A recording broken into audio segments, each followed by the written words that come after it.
Welcome back to my new blog. আশা করছি তোমরা সবাই ভালো আছো আর সুস্থ আছো।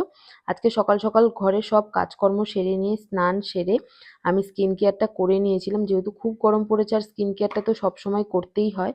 তার সাথে সাথে আমি পুজোটাও সেরে নিয়েছিলাম। প্রথমেই বাবার মাথায় জল ফুল সবকিছু দিয়ে নিয়েছিলাম, তারপরে একে একে সবকিছু কমপ্লিট করে নিয়ে বেশি আর দেরি করিনি, যেহেতু আজকে হনুমান জয়ন্তী। আর তোমাদের সবাইকে জানাই শুভ হনুমান জয়ন্তীর অনেক অনেক শুভেচ্ছা।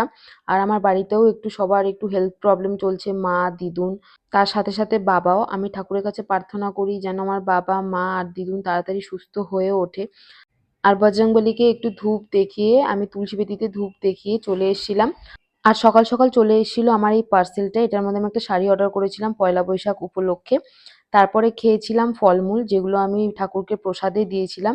আজকে সারাদিনটা আমি ফলমূল খেয়েই থাকবো। তারপরে আমি আর ছোট বুনু মিলে গেছিলাম মিষ্টির দোকানে। যেহেতু আমি লাড্ডু পাইনি, একটু লেটই হয়ে গেছিল যেতে, আমরা খেজুরা গুড়ের রসগোল্লা আর কয়েক রকম মিষ্টি নিয়ে আমরা আমাদের মোড়ের মাথায় চলে আসি। আর এক কাকিমা ছিল, উনার হাতে দেই, যেহেতু পুজোর আয়োজন করা হচ্ছিল, বড় করে পুজো হবে। তো তার আগেই যারা যারা পুজো করতে চায় তারা করে নিচ্ছিল।